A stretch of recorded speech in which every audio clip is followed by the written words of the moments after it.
Alright! Good morning Pilipinas and good morning world! At sa ating makababayang OFW at makababayan natin na nandito sa Pilipinas na walang sawang sumusuporta dito sa Team Munting Programa, thank you so much at mabuhay po tayong lahat hanggat gusto natin. Well, anyways, tuloy-tuloy na po tayo sa nagbabalita dito ng mga tamang balita at sagutin ang maling information na ipapakalat ng mga fake news peddlers ng mga anti-Marcos, lalong-lalo na doon galing sa mga DBS ng mga saltik magabayan. Yes, dapat silang sasagutin. Bakit? Kasi baka hayaan natin sila na lagi pong naninira araw-araw kay BBM at sa Marcos sa may session sa katagalan magabayan, akala mga paninira, totoo yan sa mata ng ibang tao. So dapat silang sasagutin kasi ang bagong Pilipinas, bawal po ang mga sinungaling. At syempre, kasama niyo pa rin si Sir Ivan, ang pinakabulol na vlogger sa balat ng YouTube, pero nagbibigay sa inyo ng mga totoo at mga preskong balita na kinukuha natin sa ating kapitbahay na social media. So magandang buhay sa ating lahat mga kababayan and a happy Tuesday sa ating lahat. Okay, so before na mag-start mga kabayan, well syempre, as usual, i-check natin ang ating mga viewers na may maraming comment dyan sa baba sa ating comment section, ang ating pong top 5 commenters.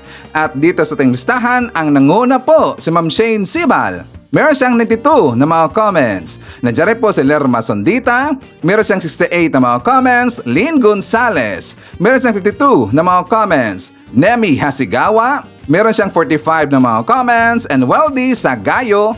Meron siyang 34 lahat ng mga comments. Again, thank you so much po sa ating top 5 commenters. At syempre, pasalamatan natin ang ating mga silent viewer dito sa ating channel. Thank you so much. At syempre, pasalamatan rin po natin ang lahat ng mga viewers na lagi pong nag-like, lagi na po nag-shares ng ating mga videos. At doon po sa ating mga viewers na subscribe sa ating channel. Thank you so much.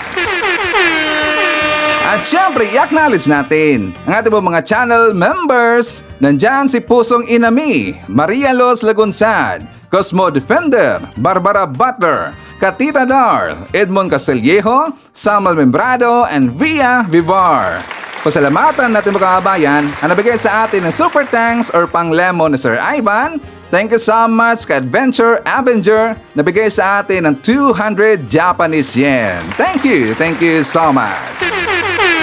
At syempre, i-greet natin ating po mga suki, mga early birds, yun nanguna sa pag-comment dyan sa baba sa ating comment section. Nandyan sila si Jerusalem Argelies at Juicer Lee Pata. Nandyan rin po si Jen Medina, Trening Lozano, Shane Sul, Lolita Maneja, Juan Pengi, Edna Marquez, Ayan Navarro, nandiyan rin po si Lerma Sondita, Elmer Pinaranda, nandiyan rin po si Edna Ramos, Lynn Gonzales, Romana Manuel, Shirley Riesman, and hi to Rose Guevara. At syempre i-greet natin ng happy birthday ang lahat ng mga viewers na nag-celebrate ng kanilang birthday ngayong araw. Happy birthday! Okay, so kumusta ang lahat mga kabayan? How are you today? So kahapon, ang daming nangyari mga kabayan ko. Like for example, doon po sa hearing, sa Quadcom hearing mga kabayan, yung tungkol po sa budget ng DepEd and also sa OBP mga kabayan. Diba? Ang daming pasabog kahapon. Nakikita natin kahapon sa balita mga kabayan na itong kaso na kanila pong i-compile at saka ito po yung mga kaso na ito, ang kanilang ikakaso doon po kay Sara Duterte mga kabayan. Nakita natin sa balita, ayun po sinabi po ni Representative Jinky Luistro makabayan na ang posibleng ikakaso dito kay Sara Duterte, yung plunder, yung bribery, and also yung perjury makabayan. So tuloy na talaga no, at saka ito isinabay na lahat kasi nga nandyan po nakaambang yung impeachment case kay Sara Duterte and also nadagdagan pa ng 3 makabayan. Nako po, lalong na-stress itong si Sara Duterte. Isipin nyo po, merong impeachment case, meron pang plunder, forgery at saka yung bribery makabayan. So ngayon, init na init yung ulo ng mga DDS. Ang nangyari kahapon makahaman ko, alam nyo ba napakita doon si Sara Duterte sa Simala? Alam ba natin yung Simala makabayan? Diyan po sa Cebu City, sa Sibunga, Cebu City, makabayan. Sa hindi pa po nakakalam tungkol dito po sa Simala, na yan po ay Monastery of the Holy Eucharist, makabayan. So yan po sa Katoliko. Pilgrimage site siya, pilgrimage church na kung saan according po sa history, makabayan ko, diyan po naghihimala, diyan po nagmiracle, nagbigay po ng miracle ang Virgin Mary, makabayan. Yes, diyan po sa Simala. Kaya nga yung mga taga Cebu, makabayan, and of course ibang bayan rin po, for example taga Luzon or taga Mindanao, nagpupuntahan diyan sa Simala. Kasi nga, makahaban ko, siyempre, yan po ay faithhood natin at saka nagbibigay po sa atin ng guidance, makahaban ko. Aside from that, tayo lang po ay naghahangad na tayo po ay, for example, pumunta tayo doon sa Simala, makabayan. Tayo po ay magpipray, hingi tayo ng guidance, hingi tayo ng miracle, na tayo po ay magkakaroon po ng trabaho, makabayan, or meron pong mahil na sakit, makabayan. Kasi according po sa history, dyan po sa Simala, sa hindi pa nakakalam, nung unang panahon, makabayan, di ba sinabi ko na po, dyan po nagpakita yung Virgin Mary. At nung time po na si Virgin Mary napakita dyan, makabayan, siya po ay umiyak. At nung time na yon, marami pong napagaling na sakit, makabayan. So doon po, ang time na yun po yung nabigay siya ng miracle, and until nangyari po yan last year 1998, makabayan. So marami pong napapagaling ang Simala or yung devotee po ng Virgin Mary, makabayan. Diyan po sa pilgrimage church or pilgrimage site, diyan po sa Simala or diyan po sa Sibunga, Cebu City, makabayan. Okay? So nandoon itong si Sara Duterte. Bakit siya bumisita doon si Ivan? Baka siguro naghangad po ng miracle, makabayan. Baka siguro nagbabakasakali po na merong himala na hindi matuloy itong impeachment case, and also ito rin po mga nakaangbang na mga ikakaso sa kanya, makabayan. Nagpunta doon. Bakit siya pumunta doon sa Simala, makabayan? Di ba samantalang hindi siya naniniwala po sa Diyos? At baka nakalimutan po ni Sara Duterte na siya po ay presidente sa impyerno, makabayan. Pero bakit siya nagpunta doon sa Simala? Kaya nga siya nabash, makabayan. Kasi alam mo natin ang Cebu City, yan po ay Makamarcos. At para meron tayong idea, let's watch this. Meron nga po ba tayong Vice President na hindi naniniwala sa Diyos? Meron na naman po kasing bagong pahayag o statement itong si Vice President Sara tungkol sa pagrespeto sa kanya-kanyang paniniwala. At ang isang halimbawa niya ay yung paniniwala sa Diyos. Kung ikaw naniniwala sa Diyos at ako hindi, dapat respetuhin mo kung ano yung aking paniniwala. Coming from our Vice President. Sa bagay, hindi na tayo magtataka dahil sinabi nga niya, di ba, na siya ang presidente ng impyerno. At hindi ba ang tatay niya, sinabi pa, former President Rodrigo Duterte, na hihintayin niya yung mga taong pupunta ng impyerno. Ibig sabihin, kumbaga sa langit, andyan si San Pedro, siya naman ang maghihintay sa inyo at bubungad sa inyo kapag kayo ay napunta sa impyerno. At doon, ang magiging presidente nyo ay si Sara Duterte. So ano ba ang nangyayari kay Sara Duterte talaga? Naalala ko tuloy sinabi sa Biblia na kung ano ang nasa puso mo, siyang lalabas sa bibig mo. Ito napanood ko sa aking paboritong lawyer vlogger na si Attorney Claire. At kahit na siya ay nagulat nung narinig niyang sinabi ni Sara Duterte na magrespetuhan tayo at kung ikaw naniniwala sa Diyos, ako hindi, kailangan mong irespeto yun. Fine, irespeto natin. Kaya lang, hindi ba creepy na meron tayong Vice President na hindi naniniwala sa Diyos? Aba, lagot tayo niyan kapag yan ang naging presidente. Sa bagay, ang sinabi naman niya, presidente siya ng impyerno. Hindi naman niya sinabing presidente siya ng Pilipinas. So doon pa lang medyo hindi ako kinakabahan. Dahil alam kong hindi siya magiging presidente ng Pilipinas, kundi presidente ng impyerno. At kung sinabi ni Tito Manny, makabayan, yung vlogger, di ba sinabi po ni Tito Manny na hindi ba creepy na meron na tayong Vice President na hindi naniniwala sa Diyos? Pero para sa akin, hindi ba nakakatawa na siya po ay bumisita sa Simala, makabayan? Nakakatawa talaga eh. Siya bumisita sa Simala I am very sure yan po ay kanyang drama mga kabayan. Siya kasi po ay nagbabakasakali na marami siyang makukuha dito na mga supporters at saka makuha niya yung simpatya ng taga Cebu City mga kabayan. Ito ang ating nakikita dito na kung saan ito po ang signales na siya po ay nagpapanik na ngayon mga kabayan. Bakit sa Ivan? Kasi nga 'di ba pumunta na siya ngayon dyan sa Simala at saka siya po ay nagbabakasakali, siya po ay mabigyan po ng himala mga kabayan. Hindi ho yan mangyayari. Kasi nakita po ni Virgin Mary, alam po ng ating Diyos na siya po, sinabi niya na po na siya po ay presidente ng impyerno mga kabayan. Diba? Meron siyang sinabi, meron na siya ditong ginawa na ownership sa kanyang sarili. Siya po ay presidente doon sa impyerno. Bakit naman siya dito bibigyan po ng himala ni Virgin Mary? Kaya nga siya po ay nabas makabayan. So that is December 8. So December 8 rin po makabayan. Alam nyo ba, nagkaroon rin po ng rally doon sa Cebu City? Yes, nagkaroon po ng rally ang mga BP Sara supporter. Nagkaroon ng rally and also motorcade makabayan. Ang nakakatawa dito, ito ang ating patunay na ilan lang talaga yung mga supporter ng Duterte dyan po sa Cebu City makabayan. Yan ang ating ebidensya. Diba? Makailang beses ko na sinabi dito, sabi ko sa mga DDS na ang Cebu City, yan talaga po ay Makamarcos. Si Sir Ivan, taga Cebu rin po si Sir Ivan. So alam na alam ko kung sino ang sinusuportahan dito ng mga taga Cebu City makabayan. Sila po ay Makamarcos, mga Bisaya ho yan. Diba?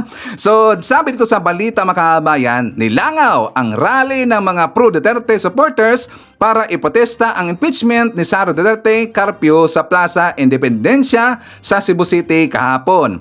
Mukhang pakunti na lang na pakunti ang mga nagrarally to protect Sara Duterte Carpip, Carpip? Sa EDSA, sa Cebu City at lalo na sa Davao City. Because December 8 also makabayan, nagkaroon rin po ng rally doon mismo sa baluarte ni Sara Duterte. Tingnan nyo, kukunti lang makabayan. Isipin nyo po, baluarte ho yan ni Sara Duterte. Bakit ganun na lang po kakunti ang mga nagrally makabayan? Mukha yatang dumadami na dito at padami na ng padami ang nawala ng gana dito sa mga Duterte kasi nga sa ginagawa dito ni Digong, ginagawa dito ni Basti, ni Pulong at saka ni Sara Duterte makabayan. Yung kanyang kaso na plunder or yung upcoming niya na ikakaso sa kanya makabayan, yung plunder, yung bribery at saka yung pong yung isa makabayan sinabi ko kanina, plunder, bribery at saka yung perjury makabayan, tuloy na tuloy ho yan. Wala na ho yang atrasan makabayan. Mangyayari ho yan. Pero dito si Sara Duterte nagbabakasakali ng miracle or ng himala makabayan. Nakakatawa naman. And also makabayan ko, alam niyo ba yung nangyari kahapon? Merong sumabog na balita na kung saan magkakaroon po ng impeachment or kudita dyan sa Senado. Ano nangyari sa Ivan? I am very sure na alam niyo na po yung balita na kung saan si Senate President Chis Escudero makabayan may plano itong mga DDS na mga senador na siya po ay papalitan at saka ipapalit dito ito daw si Villar makabayan. Siyempre si Villar, kasi nga alam mo natin si Villar, siya po ay DDS supporter, Kibol supporter at saka Digong supporter makabayan. So ito ang plano ngayon ng mga senador, ng mga DDS, ipapa-impeach itong si Chis Escudero at saka siya po ipapalitan po ni Senator Cynthia Villar makabayan. So ayon dito sa balita, Escudero papalitan ni Villar. So according po sa balita mga kababayan ko, sabi dito, preparasyon ba ito para sa impeachment trial ni Sara Duterte dahil sa Senator Amy Marcos daw ang pasimuno nitong sinasabing co-op sa Senado. Si Senator Amy Marcos na naman, ito talagang si Sir Amy na napasaway makahabayan eh. Si Senator Amy Marcos daw ang pasimuno ito makahabayan. Kasi alam mo natin kung saan dito nakapanig ang kanyang suporta makahabayan dito kay Sara Duterte. Malamang sa malamang, iningganyo niya yung ibang mga senador na dito hindi sila papayag na makaroon dito ng impeachment case kay Sara Duterte or hindi matuloy ang impeachment makahabayan.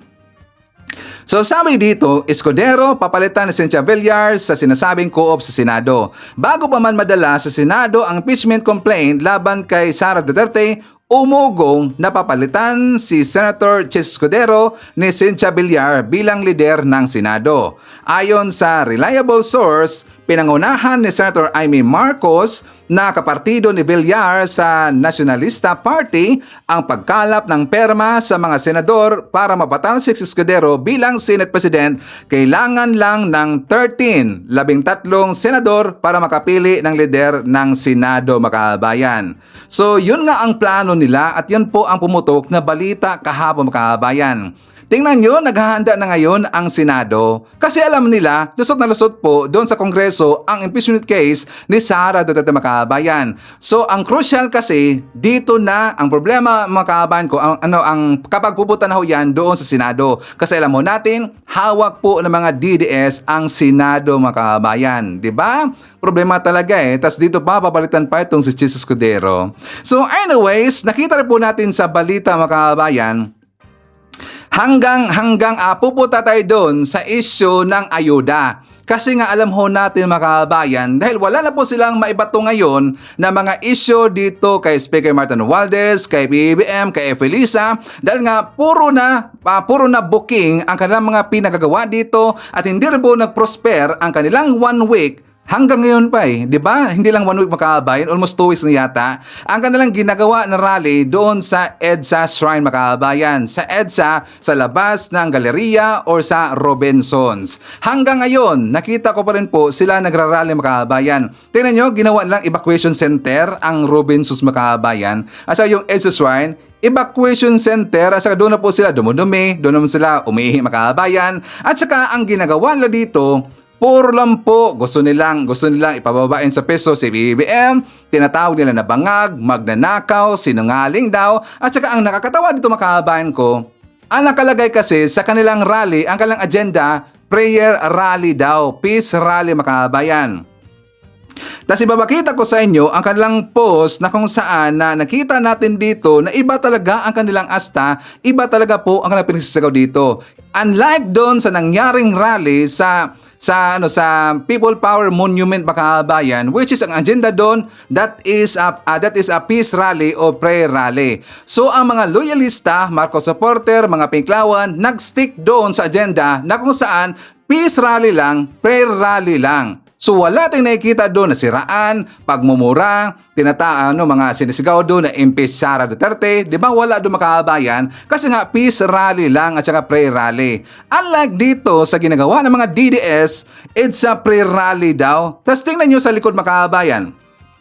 Bangag, magnanakaw, sinungaling. Di ba? Gunggong talaga eh. Hindi talaga naayon sa kanilang title na prayer rally. Ang pangit maggunggong na to, mga bayaran pa. Hey, tingnan nyo, nandyan po, pumunta nga pala doon itong si Trixie, mga kabayan.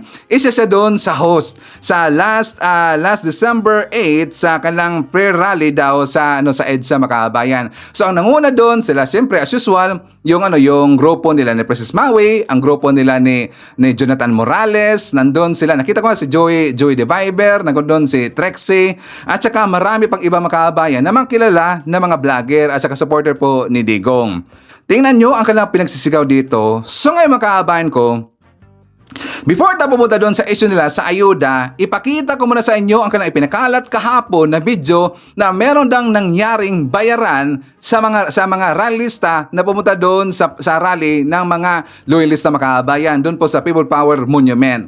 Meron sa Ivan, yes, meron sa ipinakalat kahapon, pero mukhang mga bobo talaga eh. Bakit sa Ivan, may nakita ko doon na kung saan madidibang natin ang kanilang video, makabayan. Very easy. Nandun lang po sa video mismo.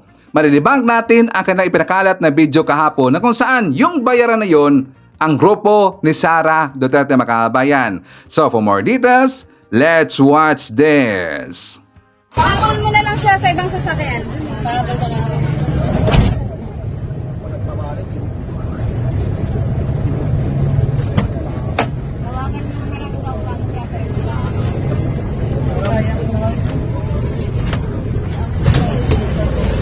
Ilan? 14 po kayo? Kayo na ibibigay? Ito po sa leader. 7,000 ate. Ate, oh. Ha, ayan na. Hawak mo na, Pusog ka!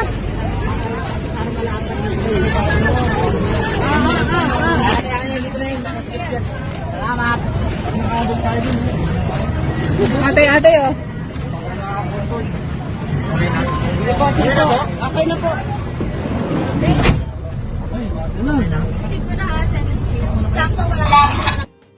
Yun, kitang-kita. Ano yan, Sir Ivan? Yung flaglets nila.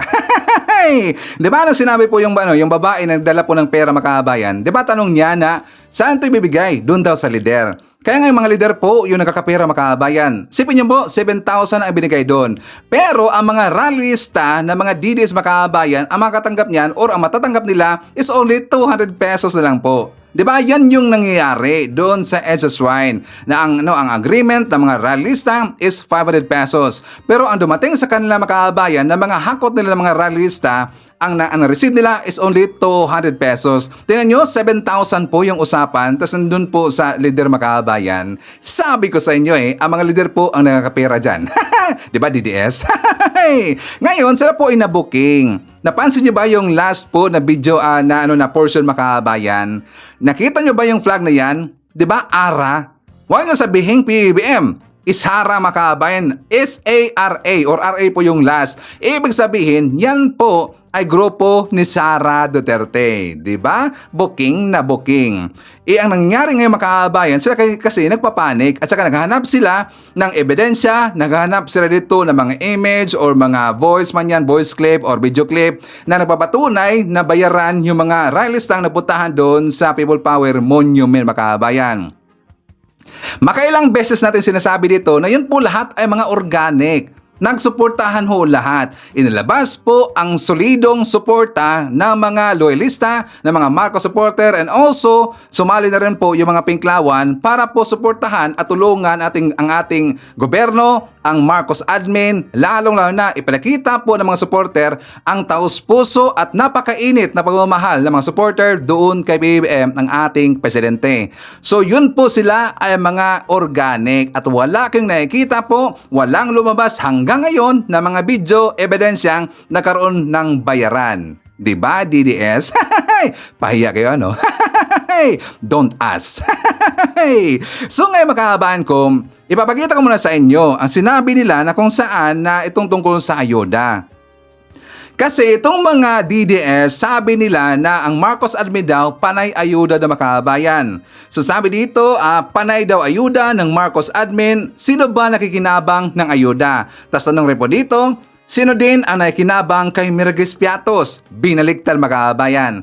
Nakita natin dito na unti yatang naubosan sila dito ng bala makabayan. Bumalik sa ayuda Bumalik sa ayuda. Nasaan na ba yung bigas? Nasaan na ba yung bayaran? Bumalik sila ngayon sa ayuda makabayan. Ngayon, bakit daw puro lang po ibigay ng ayuda? Wala ba ng ibang programa ang ating gobyerno at saka si PBBM? Wala bang ibang programa makabayan? Wala bang proyekto ang ating Pangulong si PBBM? Yung mga bulag naman kasi, hindi naman kasi sila nanonood po ng balita natin makabayan. So sabi pa dito sa kanilang post na sabi dito, ni Every, dapat kasama din si BBM para mawala din daw si Efelisa makabayan. Sabi dito ni Crisette Loretta Cho, if Martin Romualdez is removed from power, we will have a peaceful country daw. If Martin Romualdez is removed from power, we will have a peaceful country. If PBBM stays, we will still have a peaceful country. There is still hope for peace and unification as long as Martin Romualdez is removed. Tatak nyo yan sa bato. It's only Martin Romualdez who is the sole reason for all this. The oracle has spoken. Ang ibig niyang sabihin mga kabayan, ano daw ang punot dulo dito sa kaguluhan daw sa politika, ang punot dulo dito sa kaguluhan daw ngayon sa Marcos at saka ng Duterte, ito daw ang si Speaker Martin Romualdez. Tas dagdag pa dito, sabi nila, dapat naman talaga tanggalin yan. Kaya hindi ako naniniwalang mabuting tao daw si PBBM makabayan. Hindi ba mabuting tao si PBBM? Bantakin mo, hayaan niya maglustay ng pera ng pinsan. Hindi ako naniniwalang hindi niya alam. Yung iikot sa bansa para siya mismo ang mag-distribute ng ayuda. Ano yun? Yung PI, tahimik din si BBM.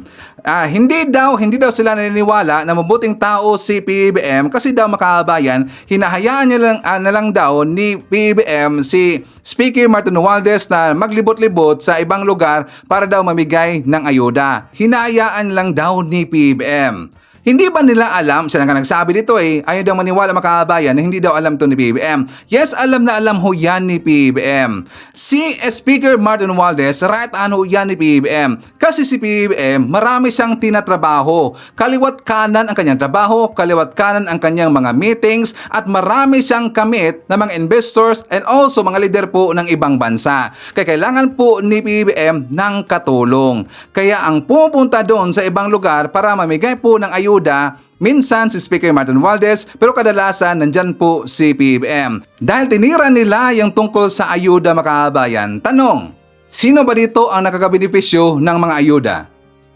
Di ba makababayan po natin ng mga Pilipino, mamamayang Pilipino ang nakabenepisyo dito. Unlike doon sa confidential funds si Sara Duterte, sila lang po makabayan. Hindi natin alam kung saan napunta o saan naitago na bulsa makabayan ang confidential funds ni Sara Duterte. Like for example, mga DDS, para meron kayong idea, hindi lang po form o ayuda, yung AKAP, yung AX, o yung mga gift na binibigay ni Speaker Martin Romualdez, o yung perang binibigay ni Speaker Martin Romualdez, hindi lang po yun.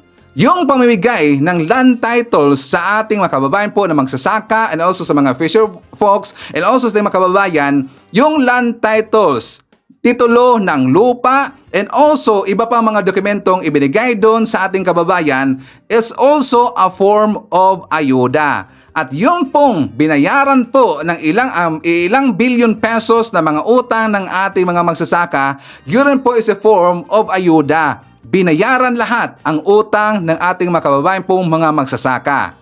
O di ba nakikita natin dito kung sino po yung nakakabenepisyo makabayan? Like for example, let's watch this.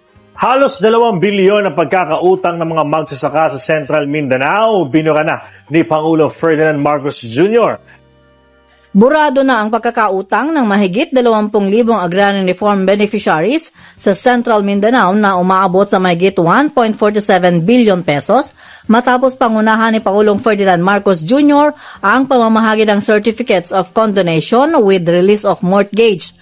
Sa kanyang talumpati, masayang ibinalita ng Pangulo sa mga magsasaka mula sa Sarangani, Cotabato, South Cotabato, Sultan Kudarat at Davao del Norte na burado na ang pagkakautang ng mga ito sa gobyerno kasama ng amortisasyon, interest at surcharges. Katuparan niya ito para sa mas magandang kinabukasan at matatag na agrikultura at ekonomiya. Kasama ring ipinamudmod ng Pangulo ang Certificates of Land Ownership Awards at e-titles.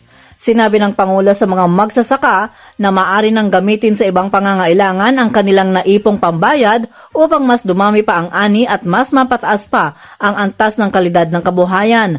Tanging hiling ni Pangulong Marcos sa mga magsasaka ay suportahan ang mga ginagawang pagsisikap ng gobyerno para sa mas magandang kinabukasan ng lahat ng mga Pilipino. Masalamat po ako sa mahal na Pangulo natin, si Ferdinand Romualdez Marcos Jr., sa ating mahal na Secretary ng DAR, Department of Agriculture, Secretary Estrella. Nagpapasalamat po kami dahil sa Department of Agriculture, isa ako na mapalad na napili na mabigyan ng titulo ng lupa. So, yung lupa po na sinasaka ko po ay pangkabuhayan, kinukunan ko po ng pangkabuhayan namin na sa aking pamilya. So, napakalaking tulong po ang naibigay ng ating Pangulo na nagkaluban kami ng kukrum, yung Certificate of Condonation with Release of Mortgage.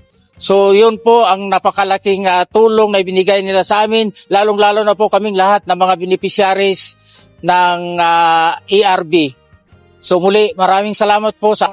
Malaking pasalamat po sa kanya dahil siyang nagtulak, siyang nag-ano sa amin yung lupa namin.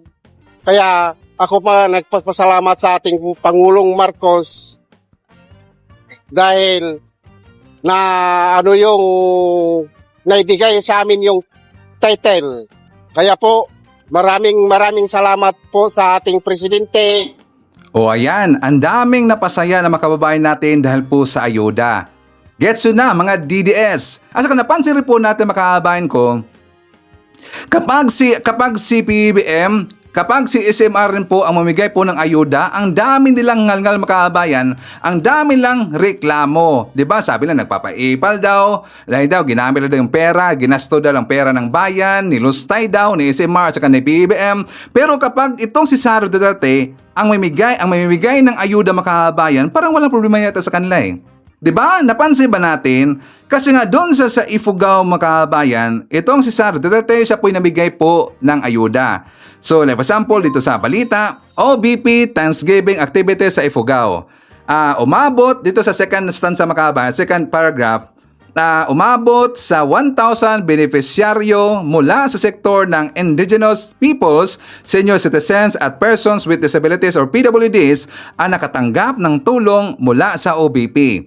Kabilang din sa mga aktibidad ang turnover na magnegosyo taday grants sa 5 piling beneficiaryo at ang tree planting activity sa Ifugao Speed Center. O di ba hindi ba yan ayuda? Di ba hindi ba yan ayuda? So ibig sabihin makabayan, sila selective. Kapag kasi si PBBM at saka si Speaker Martin Romualdez ang lang nakikita na namigay ng ayuda, big deal sa kanila yan. Kasi gusto nila ang mabigay lang ayuda, ito lang si Sara Duterte. O, di ba? Pili kasi.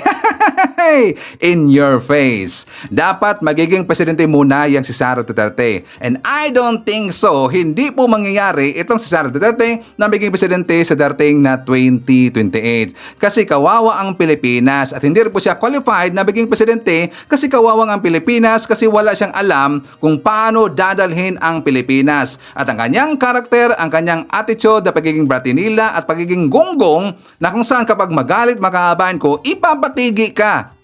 Okay lang bang ganyang klase na attitude na gusto natin maging presidente sa 2028 makabayan? Di ba? Isip-isip po tayo. Hindi dapat at hindi talaga dapat na maging presidente ang katulad ni Sara Duterte. O, di ba?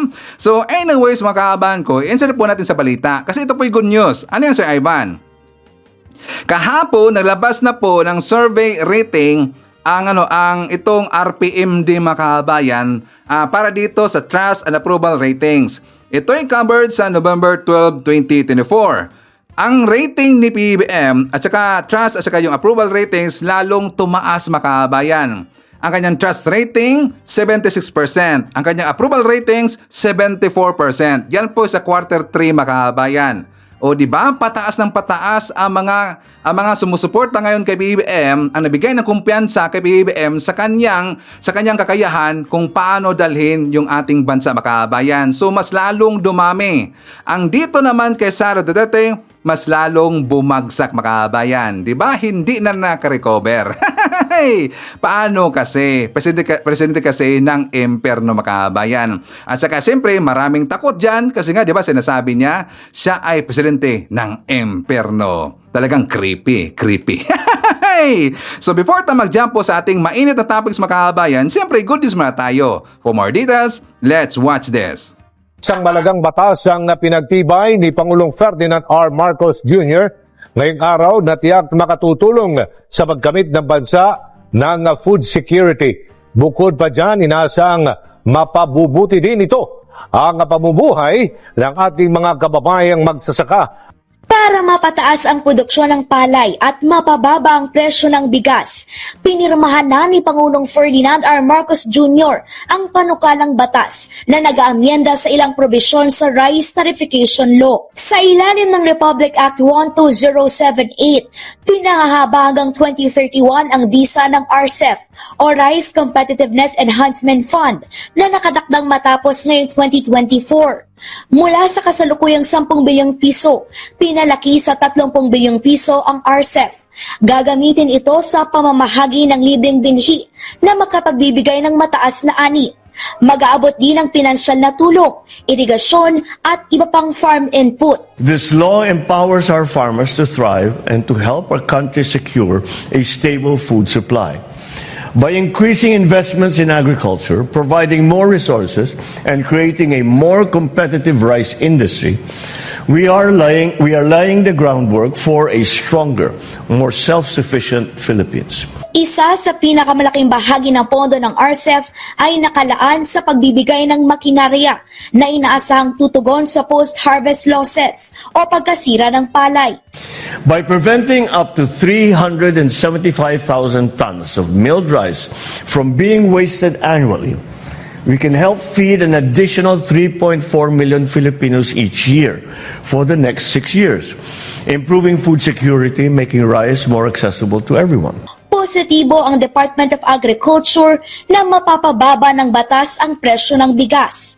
If we can produce more through yung budgets na makukuha na dagdag at mas tumagal pa, then we'll be more efficient and we'll be producing more per hectare. And sa kadiwa ng Pangulo program natin, we've started selling at 40 pesos na. So next year, ang target natin is to break 40 pesos. Hopefully by maybe end of January, meron na tayong 39, 38. Mapipigilan din ito ang banta ng kakapusan ng supply o sobra-sobrang pagsilitang presyo ng bigas. Binibigyan kasi ng kapangyarihan ang Pangulo ng Pilipinas at ang Department of Agriculture na mag-angkat ng limitadong volume ng bigas sa mga ganitong sitwasyon. The DA will now be empowered to take the necessary actions to stabilize the market.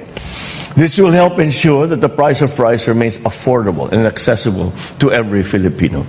Dalawa pang mahalagang panukalang batas ang pinagtibay ni Pangulong Ferdinand R. Marcos Jr. Kabilang na dyan ang batas para sa mental health ng mga guro at estudyante. Isinabatas na ni Pangulong Ferdinand R. Marcos Jr. ngayong araw ang Republic Act No. 12079 o VAT Refund for Non-Residents Tourists Act. Inaasahang makapaghihikayat ito ng turista habang ipinakikilala ang Pilipinas bilang prime shopping destination sa Southeast Asia. Sa ilalim kasi ng batas, papayagan ang mga dayuhang turista na mag-claim ng 12% na value-added tax refund para sa mga lokal na produktong binili dito sa bansa na nagkakalaga ng 3,000 piso kada transaksyon. Kabilang sa maaring i-refund ang mga biniling produkto mula sa mga accredited na tindahan na ibabiyahe palabas ng Pilipinas sa loob ng 60 araw mula ng binili. Ayon kay Pangulong Marcos Jr., inaasahang tataas ng 30% ang paggastos sa mga turista sa bansa na malaking tulong para sa maliliit na negosyo at lokal na industriya. Ganap na ring batas ngayong araw ang Basic Education Mental Health and Wellbeing Promotion Act. Pinalalakas nito ang mental health programs sa mga eskwelahan sa pamamagitan ng paglalagay ng plantilla positions para sa mga school counselor. Inaasahang magkakaroon ng 4,600 school counselor na tututok sa mental health ng mga bata sa eskwelahan, magtataguyod sa mental health awareness at tutugon sa mga problema kaisipan pati na yung suicide prevention effort. Mahalaga ito dahil sinasabing tumaas ng 1,000 at nasa 500 ang naitatalang suicide attempt noong 2024 at yan ay mas mataas kumpara doon sa nasa 300 lamang noong 2023. Ilang araw bago magpasko, muling binuksan ng Malacanang ang pintuan nito sa mga ordinaryong Pilipino. Ang kabilang sa unang binisita ni Pangulong Ferdinand R. Marcos Jr. at ng First Family ay ang mga libo-libong kabataan nakatanggap ng maagang aginaldo. At alam ko, naramdaman ko na kagad yung Pasko dahil andito na naman ang maiingay, ang malilikot at makukulit na mga bata na kumakanta ng malakas ng Christmas Carol. Higit 2 linggo bago magpasko, muling binuksan ang palasyo ng Malacanang. Isinagawa kasi ang paliksigla, bigay saya nationwide gift-giving day. Masayang namahagi ng regalo si Pangulong Ferdinand R. Marcos Jr. at First Lady Liza Arneta Marcos sa mga bata. Kasama rin ang ilang miyembro ng First Family na sina Joseph Simon at William Vincent na nakipag-bonding pa sa mga bata. Nasa 2,000 mga bata ang nakatanggap ng aginaldo. Bawat isa ay may bag na puno ng gamit sa school at bahay. Libre rin ang pagkain tulad ng cotton candy, ice cream at packed meal. Ayon kay Pangulong Marcos, sa kabila ng mga unos na dumating, nais niyang maging masaya at makabuluhan ang pagdiriwang ng Pasko, lalo na ang mga pamilyang naapektuhan ng mga nagdaang kalamidad. Alam niyo naman, basta pag Pasko, ito ay open house namin dahil ganyan talaga ang naging tradisyon sa pamilya namin, pamilya Marcos. Nung bata pa ako, at dito pa kami nakatira, sana naman, mag-Merry Christmas lang tayo kasi tayo ay nabigyan ng kaunting oras, kaunting pagkakataon na makasama ang ating mga mahal sa buhay, nakapag-celebrate ng konti, magsaya ng konti, at kumain ng masyadong maraming lechon at saka mga hamon. Yan ang Pasko para sa Pilipino. Nahirapan tayo itong nakaraang taon at tinamaan tayo ng nagumpisa sa La Nina na nagtagtuyot ang ating agrikultura. Tapos sinundan naman ng mga una yung El Nino, sinundan naman ng La Nina na puro bagyo naman. Kaya sana naman mag-Merry Christmas lang tayo. Naghanda rin ang unang pamilya ng iba pang masayang activity. Labis ang tuwa ng mga bata sa dambuhalang inflatables, kung saan maaring magpadulas at tumalon-talon. Exciting ang mga inihandang games, gaya ng pabitir na si Pangulong Marcos pa ang humila ng tali sa Rock of Goodies. Ipinaramdam naman ng mga bata ang kanilang pasasalamat at pagmamahal na nakipagkulitan pa sa unang pamilya at naghandog ng Christmas caroling.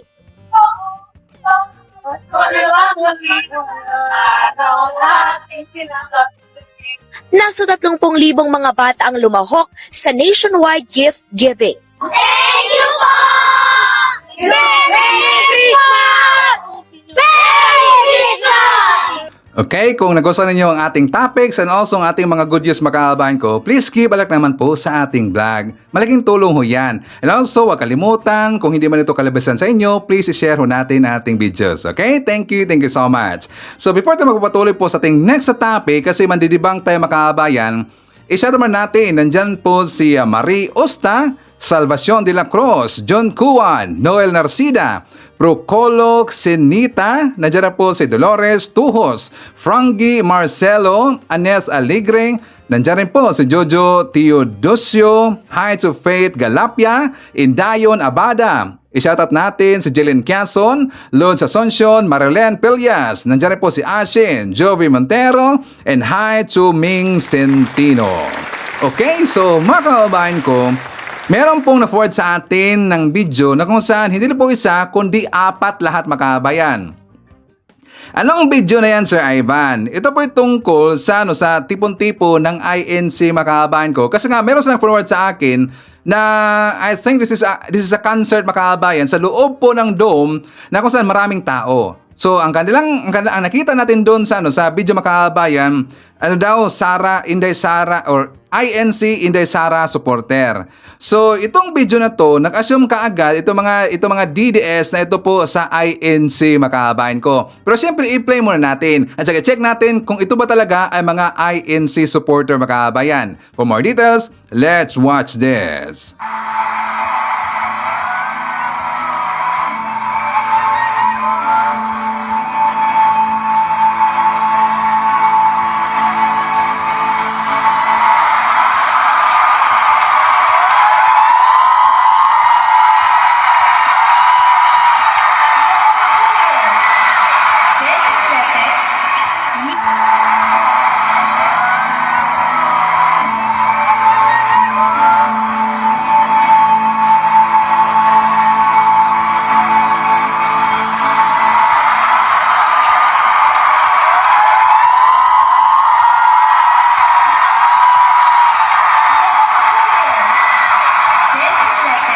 Okay, so nakikita natin sa kanilang caption sa video makabayan, sabi doon, INC Inday Sara supporter. Ready na sila? Ready na ba kayo?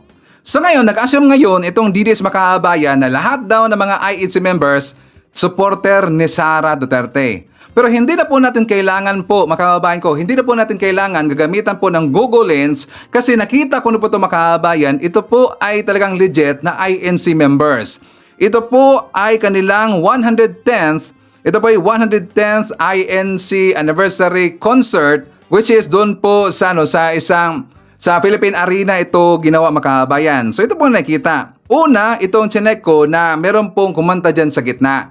So, nung chinek ko ito sa Google makababayan, kumpirmado talaga, ito po ay isang ganap na event ng INC. Ngayon, so kumpirmado yan po sa INC po na event makababayan. Kaya lang, nag-assume sila na itong lahat ng tao nito ay supporter daw ni Sara Duterte. So, gumawa sila kagad po ng mga videos. Meron silang ipinakalat kagad na pictures na lahat daw ng mga INC members supportado itong si Sara Duterte. Pero yan po ay fake news. Hindi po lahat ng mga INC members supportado si Sara Duterte. And I can assure you that marami pong nagko-comment dyan sa baba, mga INC members na hindi nila suportado si Sara Duterte. At according po sa kanilang makabayan, ang isasagawa na planong paghahanda na rally para kay Sara Duterte na makabayan, i-assume natin na para kay Sara Duterte. Diba? Palusot lang po nila yung makabayan na kanila pong susuportaan na hindi itutuloy yung impeachment doon kay Sara Duterte na kung saan yun po sinabi po ni PBM, palusot lang yon. Kundi, protect Inday Sara talaga ang kanilang agenda makabayan. Order na po natin dito, hindi lahat ng INC members suportado si Sara Duterte. Magbasa-basa kayo dyan sa baba. Marami kang mababasa ng mga INC members na hindi sila susuporta sa gagawing rally makabayan kasi bawal daw yan sa kanila. Ngayon, ang mali dito makabayan, tingnan nyo po yung date. Diyan, date na yan, that is 4 months ako makabayan. So, ibig sabihin, nangyari yan last July 29, 2024. July 29, 2024. Yung time na yan, hindi pa po nagpahayag ang Net25, ang saganang mamamayan, yung dalawang angkor na meron silang planong isasagawa o naghahanda na ng rally ang INC. Wala pa lang po. Pero ito ngayon ang kanila pong ipinakalat makabayan. Diba? So, yan po talaga ay totoo pong INC na event. Okay? So, pangalawang post makabayan ko, itong post po ni Joey Diviver. Ano na naman yan, Sir Ivan? Kasi nga, Joey. Itong si Joey Diviver makabayan, kahapon meron siyang post. Sabi dito, INC Charity Walk, May 6, 2018. So kung titingnan natin makabayan ng picture, ang daming tao talaga eh. Maraming tao makabayan. Tapos nung una, nagdududa ako. Bakit si Ivan? Kasi meron pong nakalagay na finish line makabayan. So I found out, chinek ko yan sa Google makabayan, totoo pala talaga, yan po event po ng INC. Na ito po ay isang kanilang event makabayan na charity para to ibigay doon sa mga tao doon sa Africa, if I'm not mistaken. Totoo ba? 'Di ba sakto ba 'yon, mga INC? 'Di ba itong charity walk nito para ito itulong doon sa doon po sa Africa kasi nga marami na pong nagugutom doon ng mga tao makabayan. Okay, so kung titanawin natin, nag-assume kasi ito mga DDS na yan po ay lahat ng mga INC members makabayan. So ito po ay ginamit na lang ngayon panakot sa mga pro-admin na mga supporter.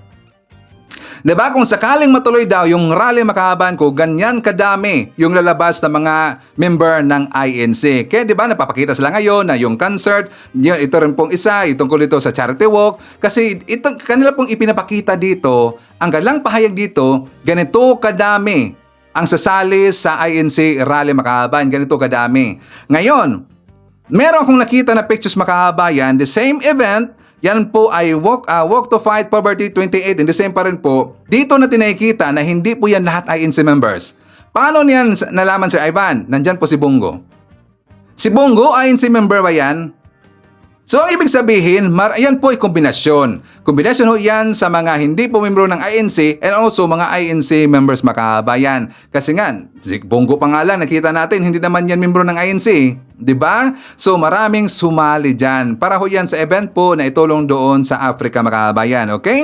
Diba? Sunod-sunod nila ngayon ng mga napapakalat, mga pictures, pananakot nila na ito daw ang mangyayari kapag lalabas na yung INC members para mag-rally makabayan. Okay? So, anyways, 4 tayo. Meron pong nagalit na Muslim taga Mindanao, makabayan. Meron pong galit na galit dito kay Digong. At saka hindi totoo, according sa kanya, hindi totoo na sumuporta ang mga Muslim sa mga Duterte. Or bumaliktad yung iba na mga Muslim sumuporta na kay Sara and also kay Digong, makabayan. Ito ang patunay natin na yun po ay fake news. Maraming galit na mga Muslim kay Digong, makabayan. Bakit sa Ivan? Kasi nga sa pagkakaintindi ko dito sa kanyang sinabi, meron kasing promise, ito pong si Digong na hindi natuloy, makabayan. Ibig sabihin, merong utang sa kanila itong si Digong. For more details, let's watch this. Kami, never. Kami mga United President of the Philippines. Hindi kami ma-withdraw. O sadyang fake news lang yung mga vlogger na yun na nagsasabi. Ako magaling din ako mag-vlog eh. Oo. Pick yun. Sir, pwedeng magtanong, bakit po hindi kayo sumama sa kanila? Ano po ang pinaglalaban natin na hindi po kayo sumama sa mga sinasabi niyong mga tanga na umalis na po sila sa Bumaklas sa suporta. yung suporta nila sa ating Pangulo. Siyempre po, ano po ba ang hinahanap mo? Nandito na tayo sa Pilipinas. O, ano bang winintay natin? Nandito na yung mga leaders na may malaking pinag-aralan. Nakita na natin ang Pilipinas, umasinsog. Huwag nating pakinggan yung mga sinasabi nila. Yung bato nila kay BBM na yung 20 pesos na rice. Bakit hindi natupad? Natural, nagkaroon po tayo ng disaster. Isang ba kukunin ng 20 pesos? Walang nagawa ang presidente kasi lahat ng palay sa buong Pilipinas ay nasira. Yan lang po. So, ibig rin po mong sabihin, sir, hindi rin kayo naniniwala sa mga paratang nila na ang Pangulo ay bangag, yung mga paratang nila na gano'n. Di po kayo naniniwala? Sa totoo lang, ganito kasi yan eh. Batuhan ng mukha yun. Ano naman ang silbi ng mga ganyang bangag? Wala po tayong makukuha sa mga ganyang bato. Hindi po yan maganda. So, lahat naman ng tao may mukha, may gwapo, pero nagkataon lang na si Marcos talaga, ganun talaga ang itsura ng kanyang pagmumukha. Wala tayong magawa siya. Okay. Sir, tanong ko lang sir, ang sabi daw nila, pag ikaw ay nasa Mindanao, ay solid Duterte daw. Hindi rin po. Hindi ako naniniwala dyan. Kami magiging sulit.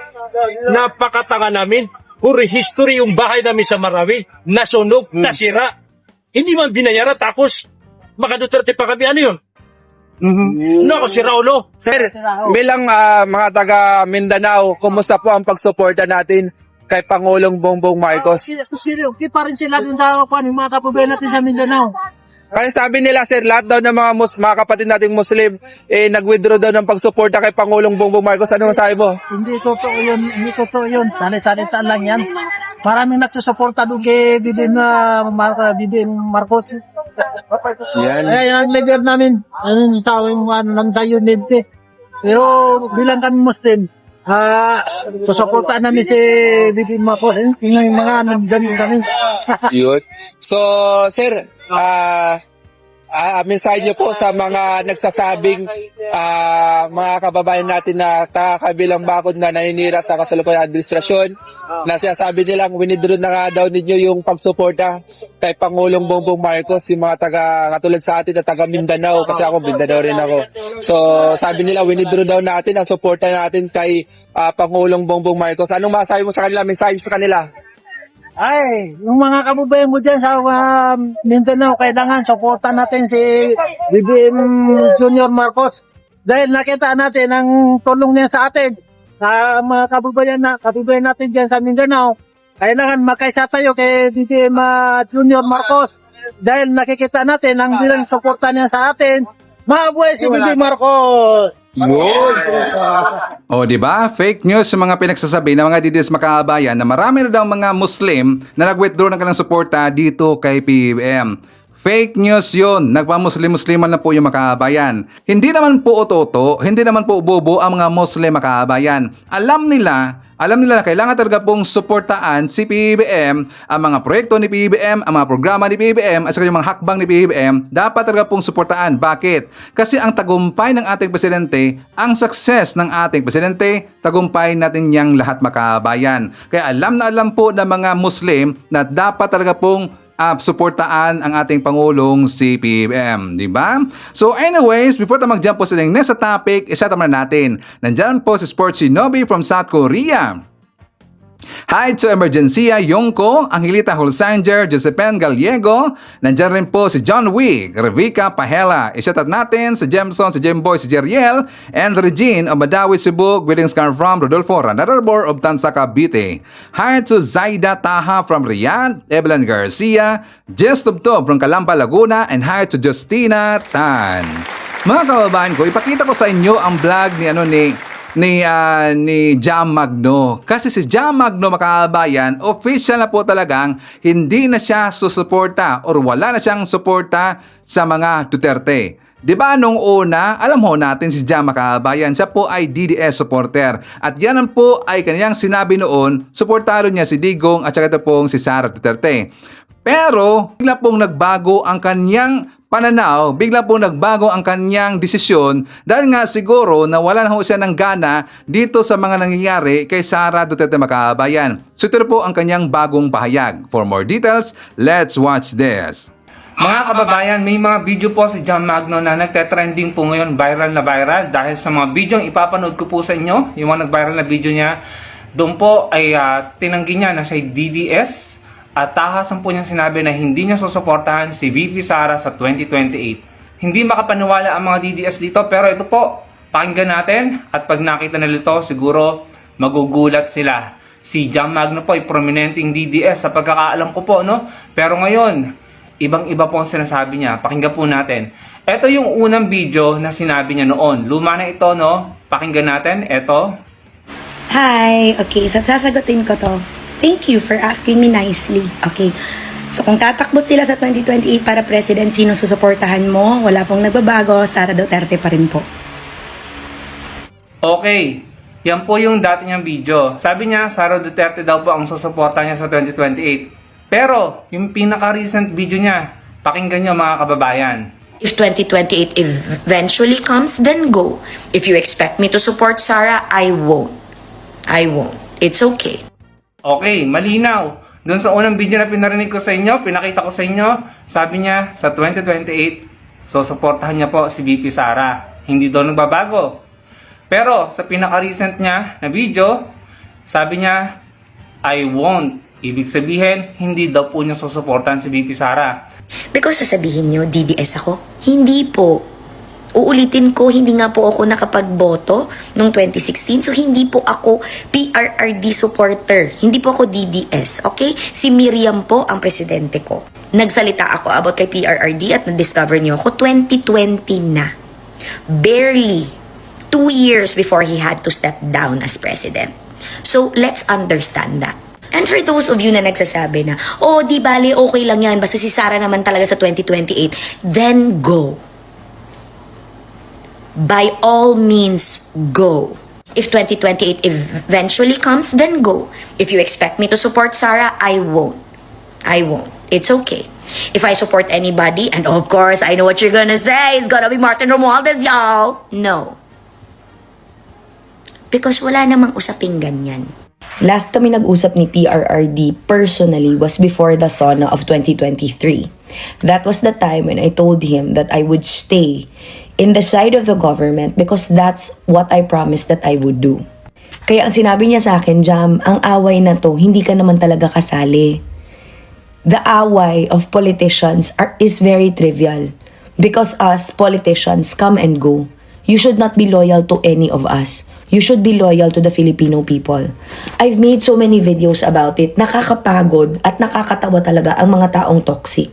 Gusto niyo na lang naman akong magsalita kasi gusto niyo at expected niyo na i-defend ko ang mga gawain ng mga Duterte.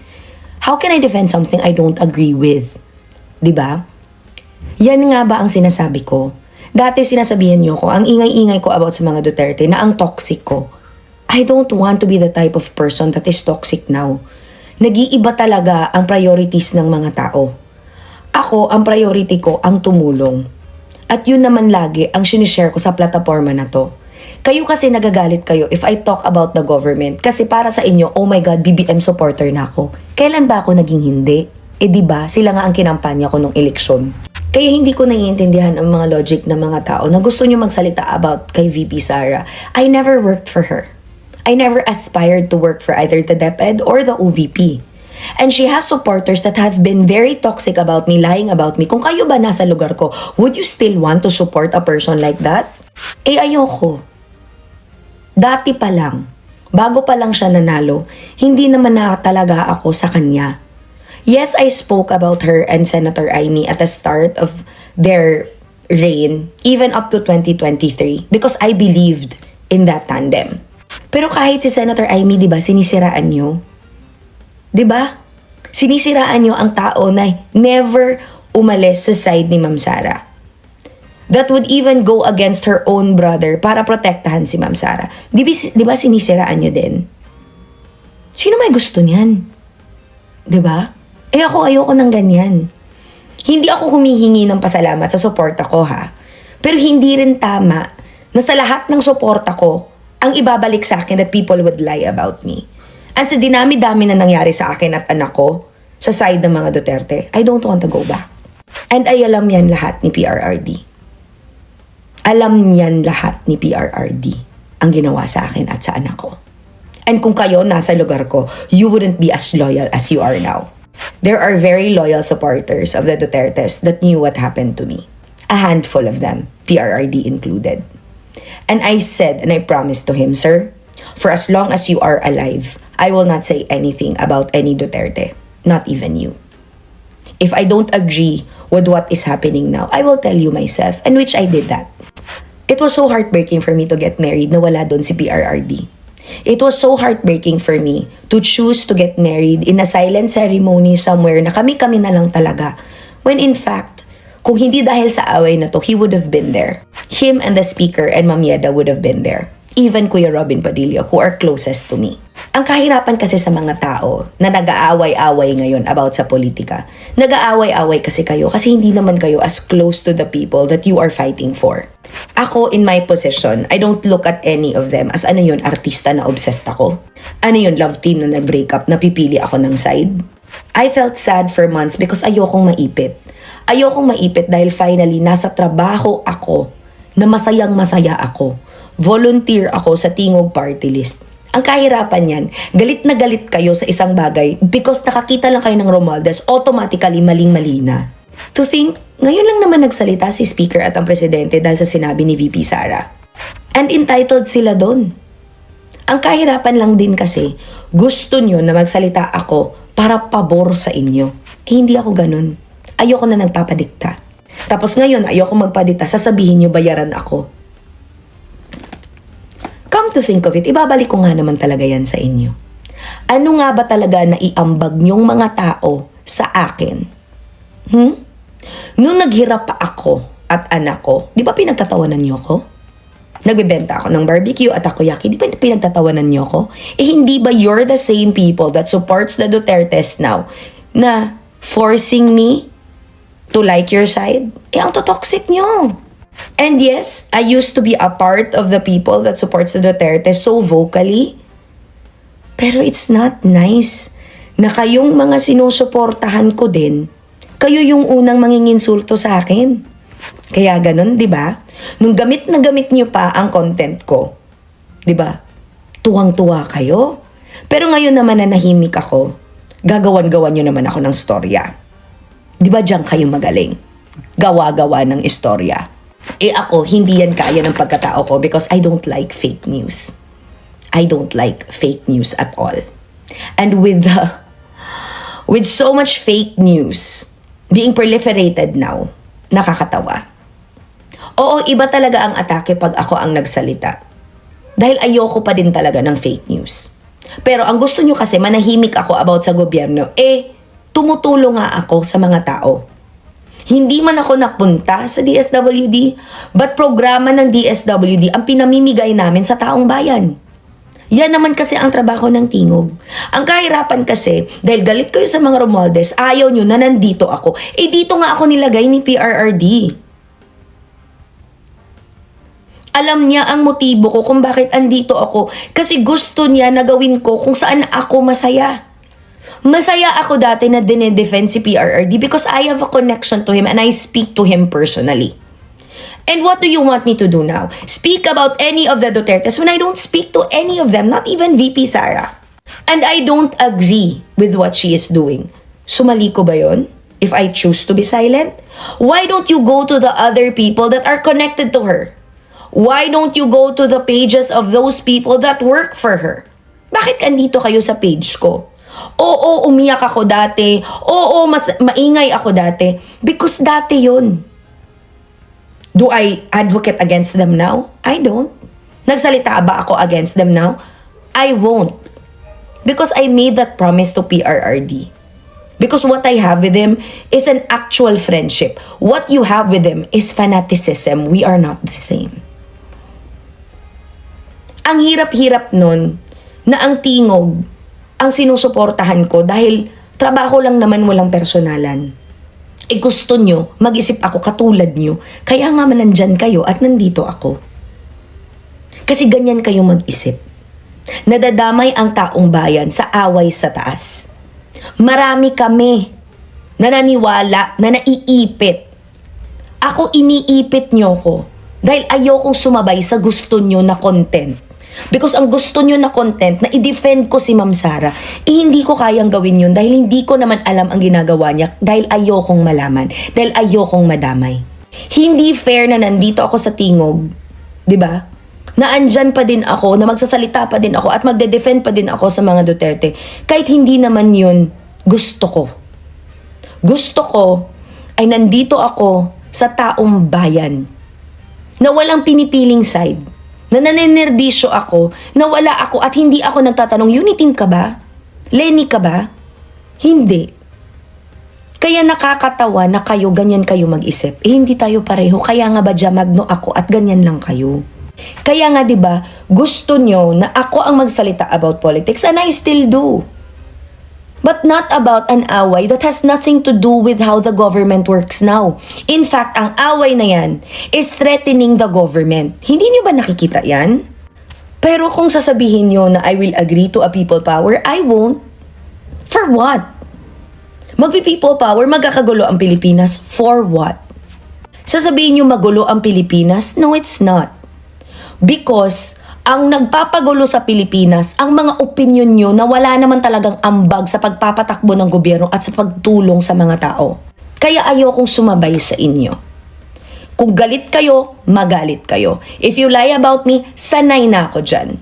But I will continue to help and I will continue to work for the benefit of the many Filipino people who believe in me. Kung hindi kayo kasali, di wag. Boom, panis. O diba? Pahiya kayo mga didis, no?